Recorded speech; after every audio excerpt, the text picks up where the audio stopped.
Welcome to First Unitarian Church of Wilmington, Delaware. I hope you feel welcome. If not quite, I hope you will in just a moment when we have a welcoming time.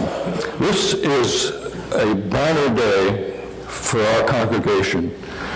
In this month of November, when we are emphasizing the Soul Matters theme of gratitude, it goes with the month, of course, but today, in a special gesture of gratitude to the UUSC, the Unitarian Universalist Service Committee, and not one, but two of their representatives are here to share with us today. The Reverend Mary Katherine Morn, who is the President and CEO, and the Reverend Morn and Randall, who is the Director of Congregational Relations. They will each have speaking roles, so you'll get to know them and get to hear some of the latest good news that's going on with UUSC.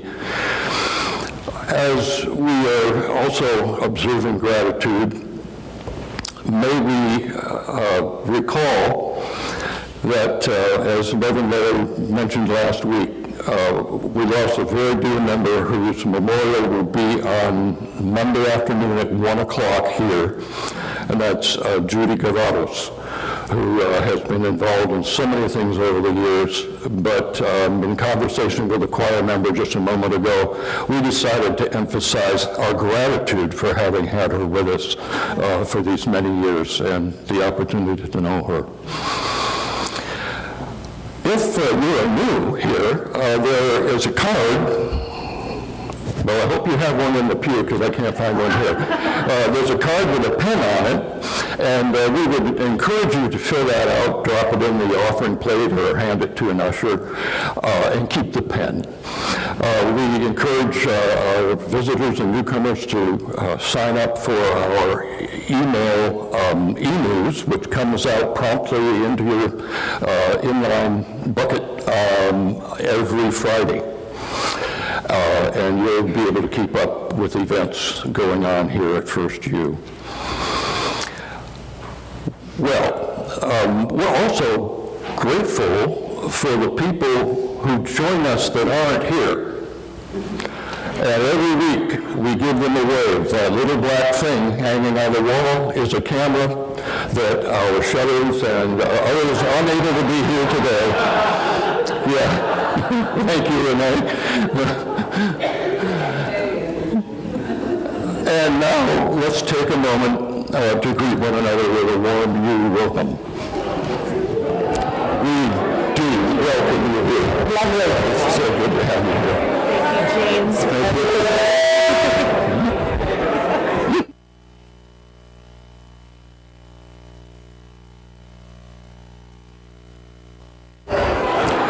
Will you like the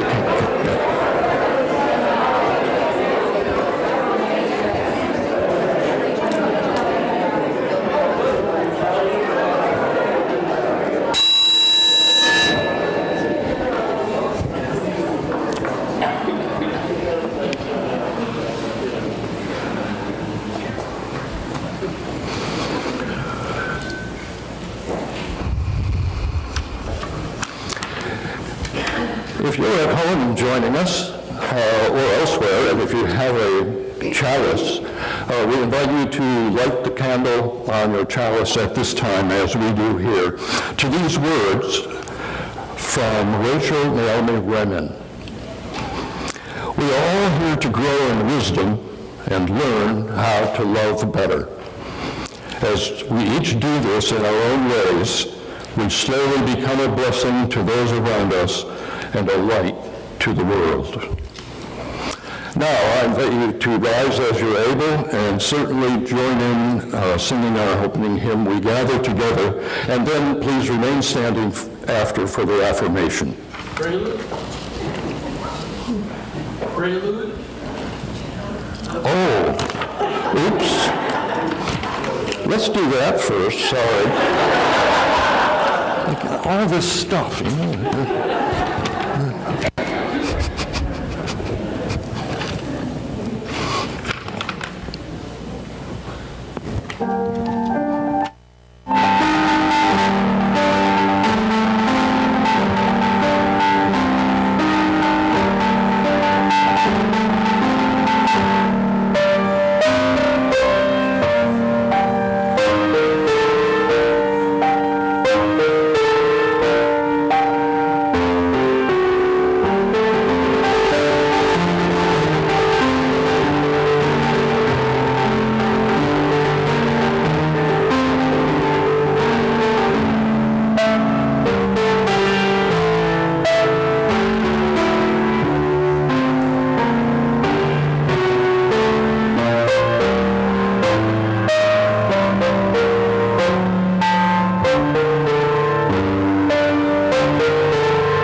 Good morning. Our call to worship this morning comes from a colleague, the Reverend Laura Martin, a UCC minister not far from here in Northern Virginia, a piece that she wrote entitled, "Find Something to Bless." Because so much of the world will devastate you, find something to bless. A tree, a child, a woman who is acquainted with sadness. Because every day you will see brokenness, find something to heal. A spot of land, yourself, an animal. Believe in what you can do close up. So much of the world is not just or good or pulling toward the light. Be deliberate in your part. Accept your own incompleteness and go and make blessing, healing, and light real as only you can.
Please join me in our unison affirmation.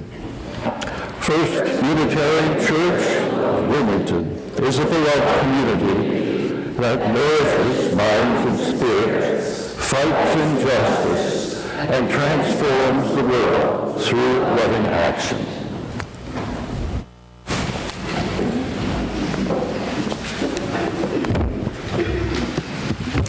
Good morning, friends. Please join me in the spirit of prayer and meditation. This prayer was written by the Reverend Elizabeth Buki Saunter, who serves a UU congregation just outside of Boston. Spirit of life, love which holds us, we gather in reverence and thanks for you. We are grateful for the gift of another breath and for each moment of connection, beauty, and truth. Cry with us in our pain for the world. Remind us that we are loved just as we are. Remind us that we are connected with all that is. Remind us that we do not journey alone. Give us what we need for today. Call us back to our promises, commitments, and values. Help us love ourselves and each other, and to show that love in our actions. Make us instruments of justice, equity, and compassion. Free us from all that is evil. We declare that life and love are stronger than tyranny and fear. That a world of beauty and love is coming, and we must shape it together. May it be so. Amen, and blessed be. Let us be held together in several moments of silence.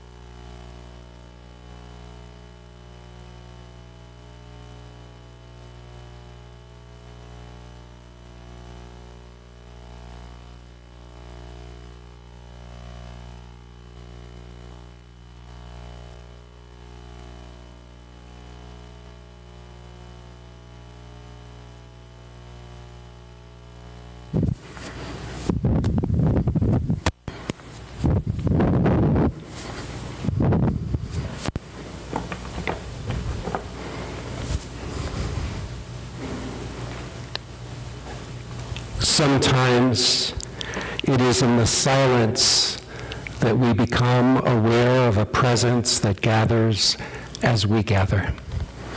Sometimes in the silence, we are aware that we need to become a loving and compassionate presence in this world again and again. As is our custom, I light this first candle as a way for us to remember all that we hold in our heart, our concerns for our wider world first. Let us bring to mind and to heart those who have been deported, detained, or live in the fear of their lives being uprooted.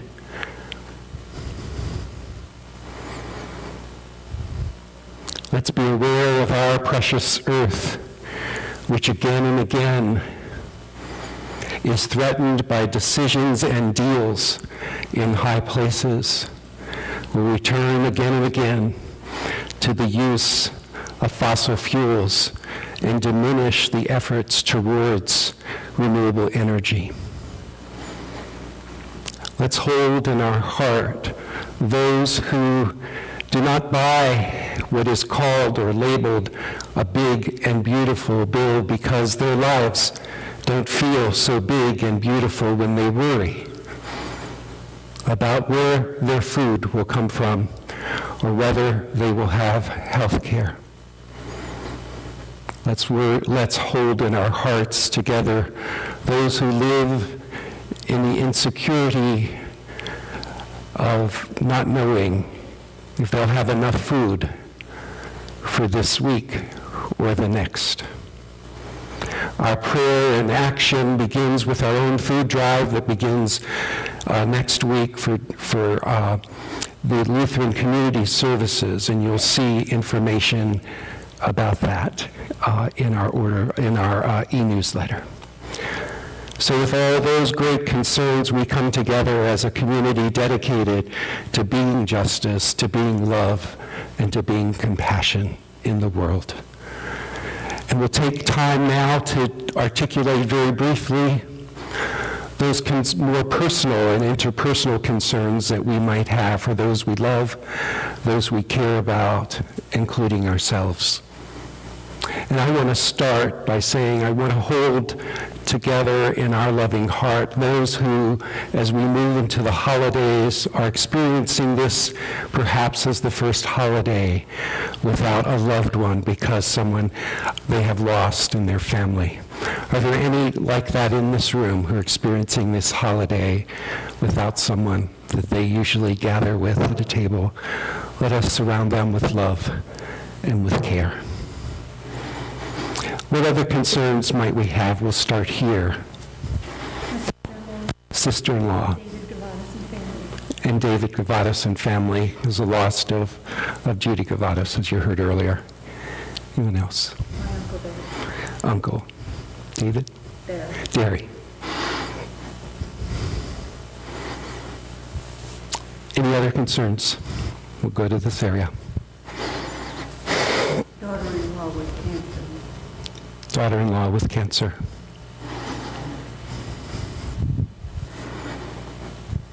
About here, any concerns that you'd like to articulate? Just a second. A friend with Parkinson's. Mary Jo and Jenny. Mary Jo and Jenny.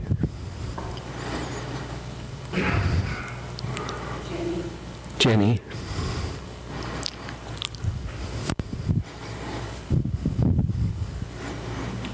My youngest sister, Youngest sister, Doyle's youngest sister.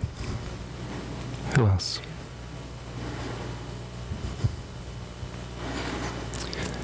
So let's hold our hands out like this as we feel the weight of those concerns. And let's bring those concerns, if you so choose to, close to your own heart so that we can hold one another's concerns. We also, when we gather, we remember joys that are happening in our lives, that when they get articulated, lighten the heart of all of us. I'm going to start.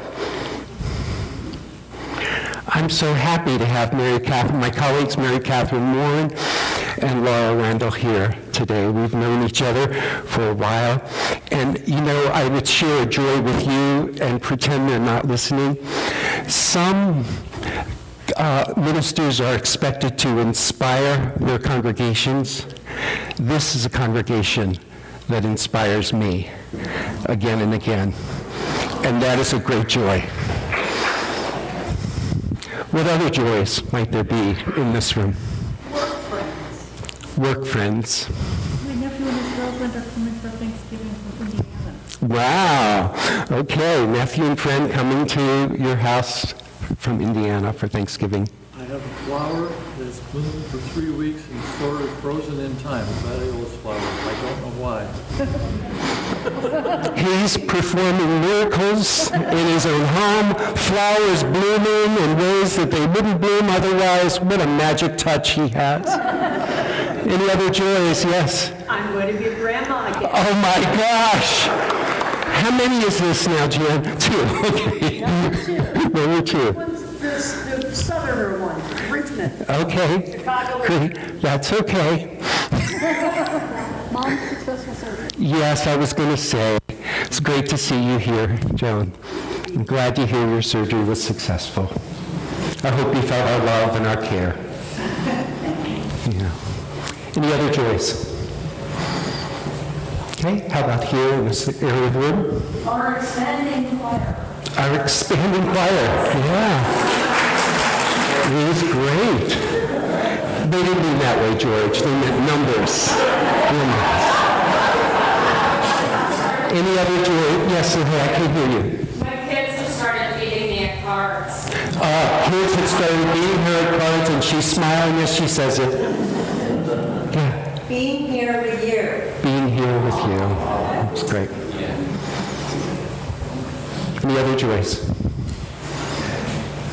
My granddaughter finished her college rugby career this month, and so she's on to whatever's next. Okay.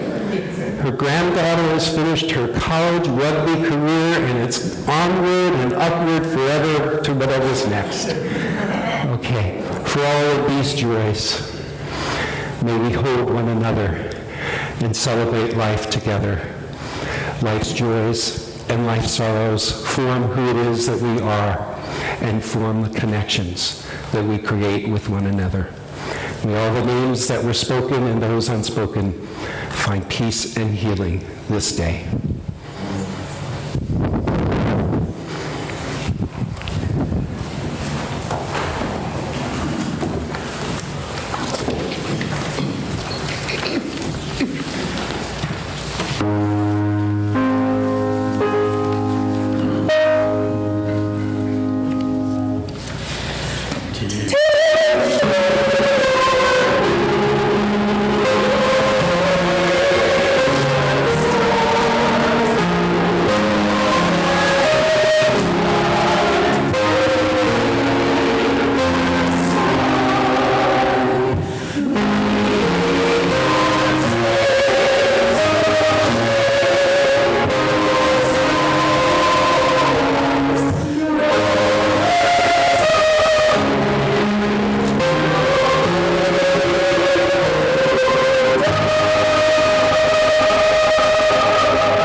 It's wonderful to be with you all this morning. Thank you on behalf of both Laura and myself for your warm hospitality, for the welcome, for your tremendous support of UUSC. We're so grateful. Larry didn't confess how long he and I have known each other, and he may not remember, frankly. I was a baby minister. And I really was. I'm about to celebrate my 40th anniversary of my ordination to the ministry. And my very first ministry was an extension ministry, and Larry was a part of the support through the UUA that taught me a few of the things I needed to know. There were a few you left out, Larry.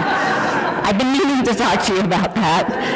Larry has influenced generations of ministers and Unitarian Universalists, and what a blessing that Wilmington has had this gift of his ministry for these 5 years. I know you're feeling a little anxious with the transition coming, but what an opportunity. You are ready to welcome a new minister, not soon, but in the coming year. And Larry, I heard that at this church it's not a Trump bump. Do you know about the Trump bump? That's attendance going up in churches because of Trump. But the word I have is it's a Larry bump.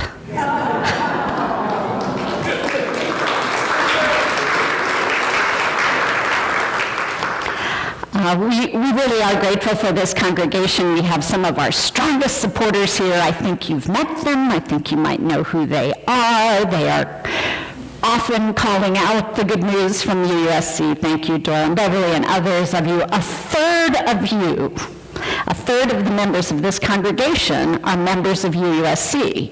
And that's really a solid number for us. But here in Wilmington, we're actually hoping for 50%. So I think that would be about 20 more people today. And so I'm looking at you. Some of you may be new, and maybe this is your first time to hear about UUSC. Some of you may have been meaning to do it. And I hope that the stories that I've brought to share with you from our work will inspire some of you as well to become part of this really important work that we're doing together, taking Unitarian Universalist values around the world and advancing human rights in a time when so many people are working for a better world. To give you a glimpse of what your support of UUSC makes possible, I want to introduce you to one of our partners now in the reading. This is Vishal. I met Vishal 4 years ago, early in his work as the campaign director for the Pacific Island students fighting climate change. It's good to see a few heads nodding. Like virtually all UUSC partners, he was young, creative, bold, and visionary.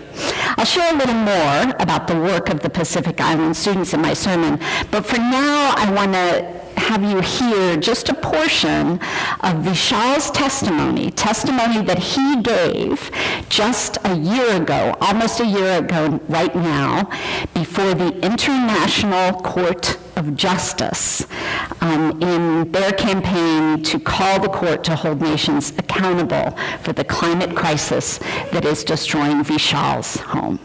Here's Vishal. And frontline communities, the Pacific Island students fighting climate change, who believe that international law must serve as a compass for justice and accountability.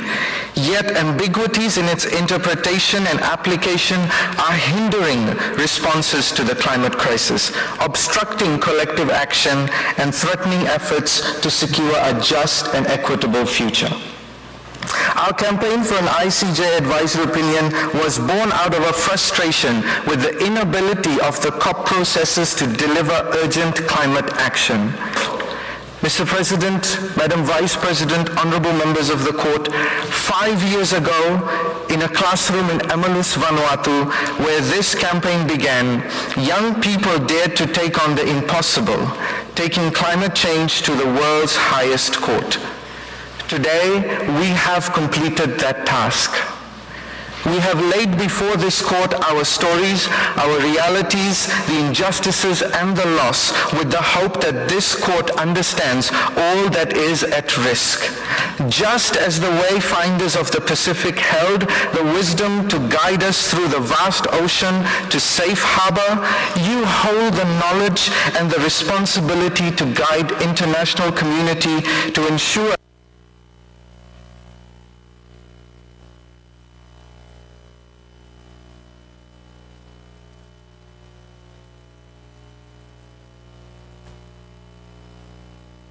Amazing, isn't he? He did complete that sentence. And he called on the justices of the International Court of Justice to be themselves wayfinders in this moment when communities around the world and our planet itself is crying out for help. Years ago, I was visiting a friend in Washington, D.C., and she took me to an exhibit at the Smithsonian. The exhibit was called The Etiquette of the Underclass. Created by a theater company in Sausalito, California, this exhibit took visitors through a stylized experience of living without housing, with actual monologues from people who do not have housing and the voices of social workers and others playing through a headset, a Walkman, which will tell you how long ago this was. Visitors walked one by one, it was a solitary experience, through a maze of rooms representing life events and the progression of life. While this approach to bringing us into the experience as theater would probably not be the choice we'd make today. Still, the experience the theater created was vivid, in particular for me, that first room that I entered. Visitors We did sign a content warning, all of us, because the experience was, as I say, alone and fairly dramatic in some of its moments, including the first moment. Visitors were invited to lie down. The way to enter the exhibit was lying down in a very large drawer, like a morgue drawer, and the guides pushed us into the exhibit to be born. And so each of us left the community outside and entered this first room, and upon standing there, there's nothing in the room but a globe that is slowly spinning. The voice, recorded voice in my headset is asking, "Where will you be born? Where will you be born?" Suddenly the globe stops, and it's decided. The memory I have is as though a finger is moving past my head to the globe and just stopping it, just there. It's decided. You are born there.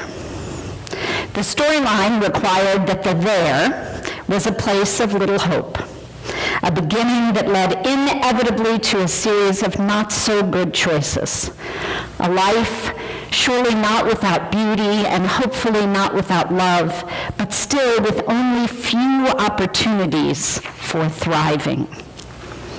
I am guessing that I was not the only person experiencing this theater who would have to say that my there, or rather my here, the place I was born, led inevitably to a series of pretty fortunate choices.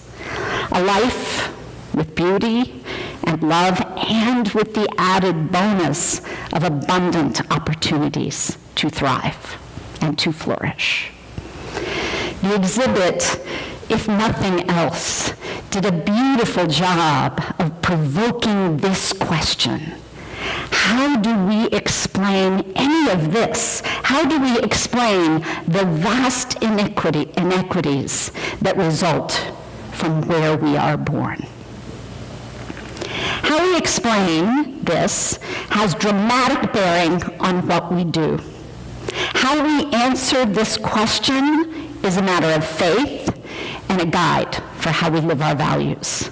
Some, many, of course, have constructed complex ideological and religious systems that take care to explain entitlement, and that enshrine systems of supremacy that assure me that it is not my concern that someone else was born there without the abundant opportunities for thriving that I find here.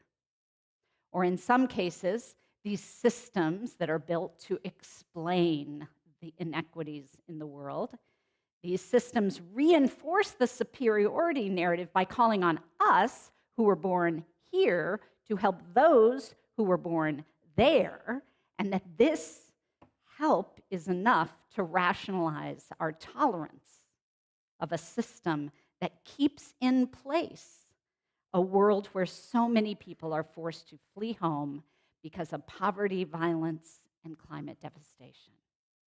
The ideologies of supremacy are in place to make all of this make sense, and they're hard to shake. They're the water we swim in, the air we breathe. And questioning, challenging, wrestling with, unlearning the messages from this ideology requires serious work, the work of faith. The place we start, all of us, and many others, the place we start in our theology, and hopefully in our practice, is with the affirmation of the inherent worth and dignity of all people. The place we start is with I want you to say it again. It was so nice that some people did.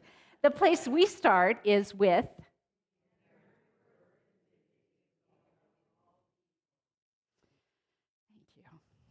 Many express this in more traditional language that may be more accessible in some communities, declaring that we are all and each of us children of God. There are many ways to say this same idea. We are part of one humanity sharing one planet.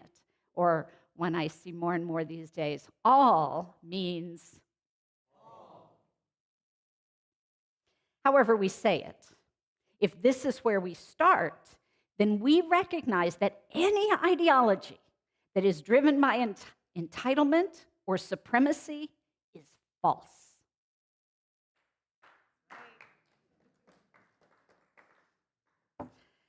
If this is where we start, gratitude is not far behind. If not entitlement, then gift. All of it. We didn't earn it. We don't deserve it, or that is to say, we don't deserve any more than many who do not have it. Universal Declaration of Human Rights. Not rights for some here and not there. Inherent worth, given, not earned. If we can shake the sense of entitlement that some religions and much of our political and economic system wants us to embrace, then gratitude is inevitable. And Robin Wall Kimmerer invites us to see how we also have a next step after gratitude. In her book, The Serviceberry, she says, in an economy that recognizes the gift of it all, imagine that, an economy that recognizes the gift of it all, mutuality, reciprocity, and justice are the natural responses to the gift and are an outgrowth of our gratitude. I love so much that your Human Rights Task Force today is inviting you to write thank you notes. Am I right? After the service. In an economy that recognizes the gift of it all, mutuality, reciprocity, and justice are the natural response to the gift and are an outgrowth of our gratitude. It's not a mainstream idea. It's not a mainstream idea. This was not even a mainstream idea before the brazen anti-compassion politics of today.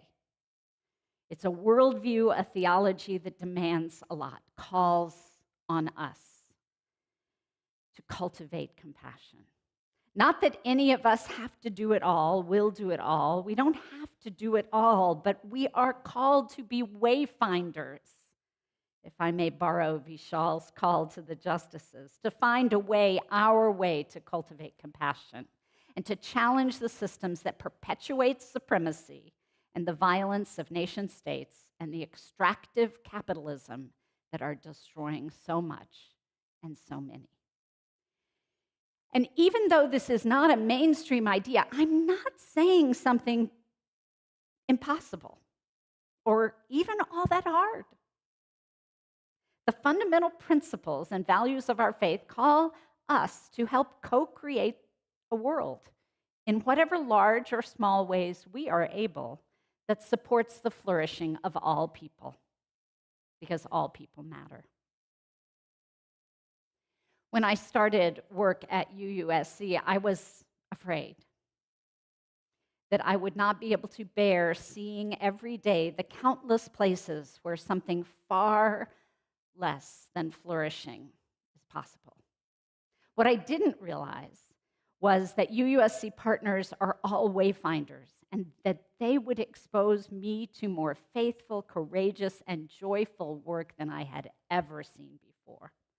All for the co-creation of a world that supports the flourishing of all people. This is why I feel so deeply privileged to be part of UUSC and why I'm grateful for this chance to share some of our partners' stories with you this morning. In Honduras, UUSC works with partners, grassroots organizations who are working against the conditions that have driven so many people to migrate. Working for safe communities, fighting government corruption, protecting land and water, which is to say protecting livelihood and potentially protecting people from keeping open the possibility that people can stay home. I met Juan Jose when we had a partner convening in Havana, Cuba in the winter of 2023.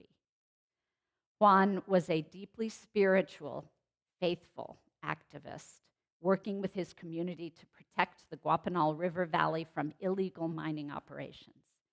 He was soft-spoken, short of stature, with a spiritual and intellectual power that was disarming.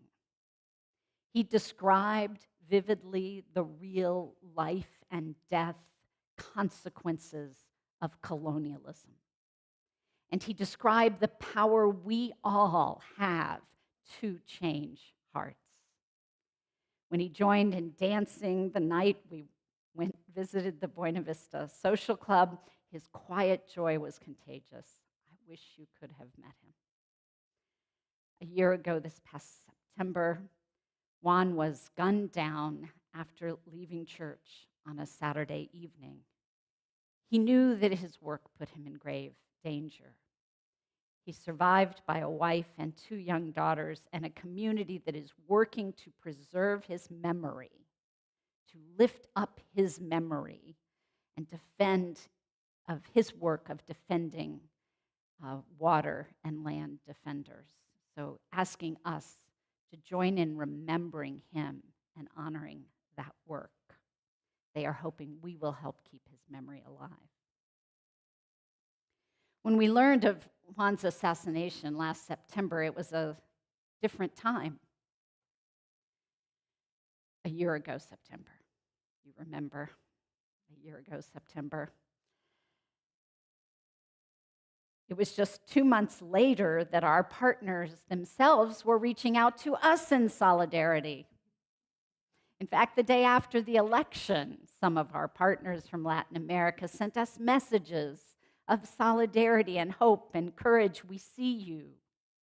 We've fought tyrants. The resistance of generations makes us stronger, they assured us. In the last year, even as we have continued, UUSC has continued to support our partners in Haiti, in Burma, also known as Myanmar, in Ukraine and Poland, in Vanuatu, Marshall Islands, Fiji, Kiribati, even as that work has become more difficult than ever because of the cruel gutting of U.S. humanitarian assistance, UUSC has been also increasing our work here in the United States. Since the election, we have moved an additional almost $2 million in emergency response grants on top of our regular grants and other support. In the U.S., these emergency grants have supported the Pink Haven work with trans people who are forced to leave their homes in states that criminalize their existence and deny them the most basic human rights. And also migration justice partners, including Asylum Pride House right up the road in Philadelphia for people in migration who are at additional risk because they are queer. UUSC is also working with partners to resist the growing nationalist movements that are using their campaign against gains in gender justice as a platform to grab power and dismantle democracies. UUSC will be hosting and facilitating a convening in Lisbon this March with activists from progressive religious movements around the globe to strategize together on faith and a faith-grounded platform for gender justice and democracy.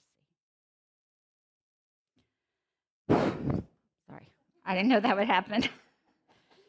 Are you still with me? It's so much. I'm so sorry. And I hope you hear how much courage and vision and joy there is. So I'll close with the story from Vishal and the Pacific Island students. I had actually 4 others I was going to just mention briefly, but come to the Q&A after the service and I'll share more stories. We've been working with Vishal and the Pacific Island students fighting climate change for 6 years now, 5 full years now. And we were one of their very first funders, and the very first project we supported was making it possible for their leaders to attend the Conference of Partners, the international climate conference that happens every year at this time of year. It's one of the really important ways we support our partners is by funding their travel to UN and other global events where their voices are the ones that are needed in the room. But in this case, it was so important to get the Pacific Island students to COP because it was there that they also met larger funders and found broader support for their campaign. It's been incredibly inspiring to watch their classroom project, literally, a classroom assignment, 24 of them, young adults, from what we imagine as one of the least powerful countries in the world, to actually bring a resolution to the United Nations General Assembly. I confess usually that I never thought it would happen. I loved their project. I never imagined that I would get an email and a photograph one day in March, 3 years ago, this coming March, a picture of our colleague Salote and Vishal and his partner Solomon at the time, sitting in the UN General Assembly as the United Nations voted by unanimous consent to adopt their resolution. And now, to have been the force behind, they have been the force behind the first ever legal framework for accountability for the harms of the climate crisis. Vishal and the Pacific Island students and Ineza Grace and the International Youth Loss and Damage Coalition and Katya in Ukraine, these are the sources of my grounding. Their work for justice is what grounds me and gives me much needed perspective. Vishal called the ICJ to be wayfinders, but Vishal and the Pacific Island students have been guides for us, reminding us not only that all people deserve a healthy planet that can sustain human living, but also reminding us that each of us have the power to do small and sometimes remarkably big things to make a better world.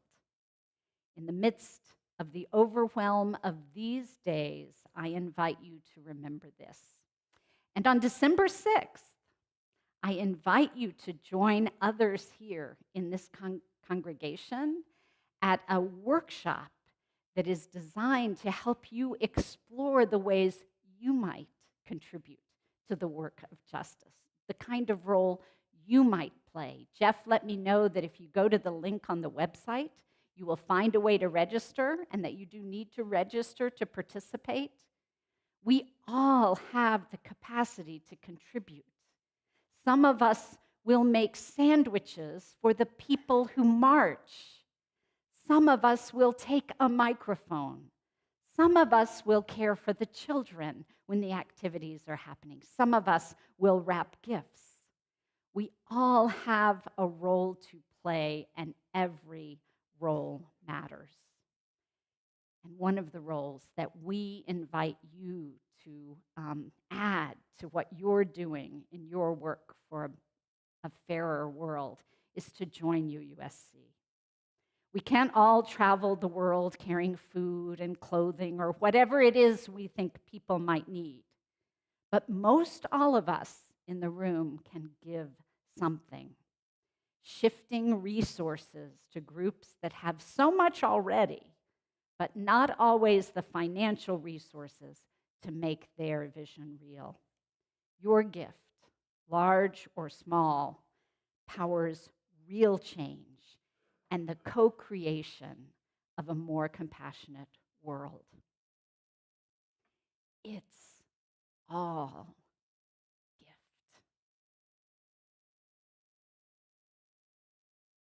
May our gratitude for this gift lead us to be wayfinders, marking our connections by the stars and by the fierce and tender force of life and love that is in us and between us.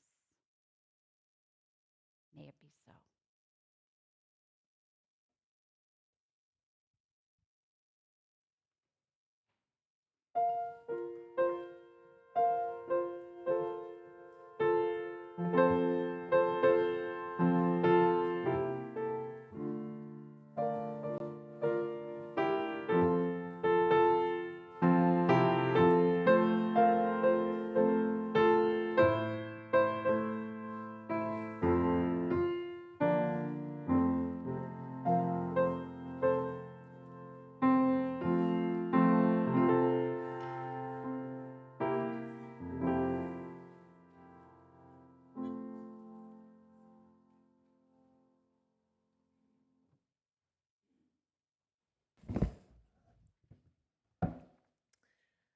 Mary Catherine just reminded us that the fundamental principles and values of our faith call us to help co-create a world in whatever large or small ways we can that support the flourishing of all people, because all people matter.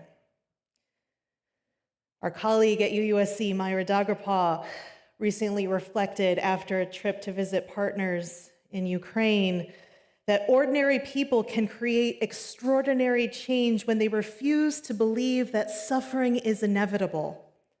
They're not waiting for permission or perfect conditions. They're creating the change they want to see, one person, one project, one act of courage at a time. UUSC is an international human rights organization grounded in Unitarian Universalist values and the Universal Declaration of Human Rights. UUSC is an independent, non-sectarian organization that receives no funding from the UUA. Since our founding in 1940, we have supported people facing humanitarian crisis and displacement from their homes due to natural disaster, political violence, genocide, severe climate change impacts, and more. UUSC's work is based on this partnership model that centers the experience and leadership of the people who are most impacted. And this partnership includes support of some of the most creative and courageous groups of people you can imagine. You just heard some of their stories. These folks are often working for justice in very dangerous conditions. And through these global grassroots partnerships of UUSC, we are part of this co-creation of a more just world, this movement towards change, one person, one project, one action at a time. One of the most vital actions you can take now in this season of gratitude is to give to UUSC to support this co-creation. But before the collection plate or the QR code or the donation link appears, I want to take a moment to recognize you. First, UU Church of Wilmington. You are one of the most generous congregations in our UUSC family of support. You are always in our top 5 most generous congregations.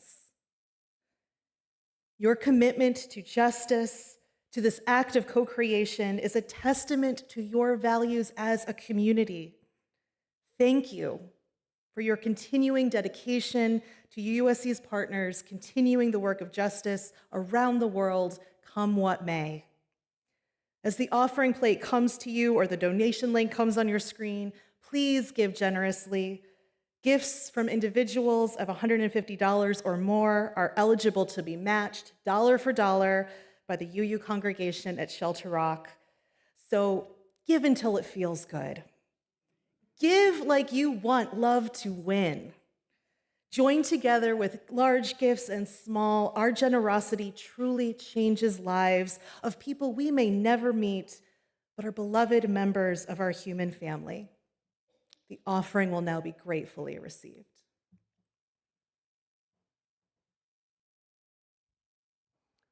Just before the ushers come forward, an announcement to clarify a blip that happened in the e-news. There was an announcement about the Ilia Christmas wrap. Mistakenly said it was happening at 5:30 this afternoon. Don't come then. Stay now, because that wrapping party, which will be to present gifts to 140 young people who are graduating out of foster care into independent living, and about 80 of their children.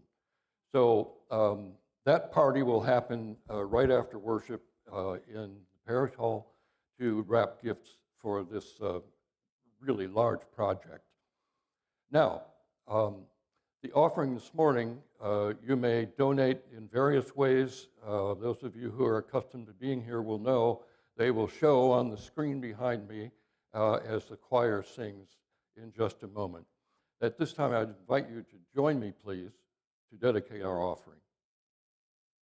To the work of this congregation, which is weaving a tapestry of love and action, we dedicate these lives and these our offerings.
If you have a chalice at home that has a flame, we invite you to extinguish that flame with us here as I read these words from Frederick E. Gillis.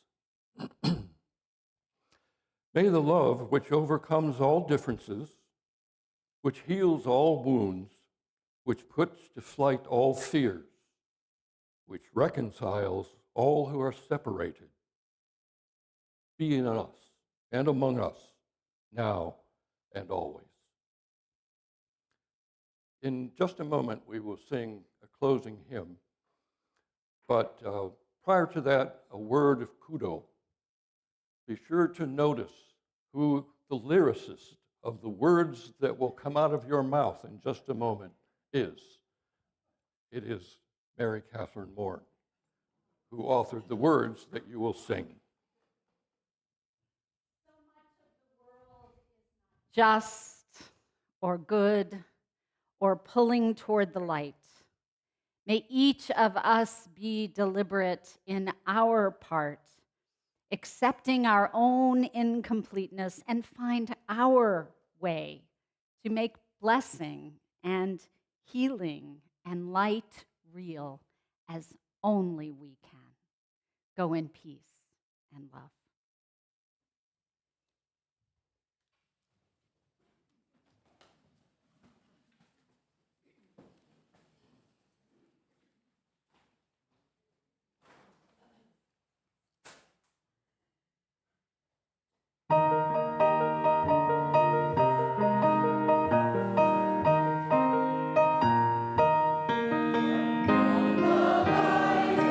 Please remember, birds of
Thank you.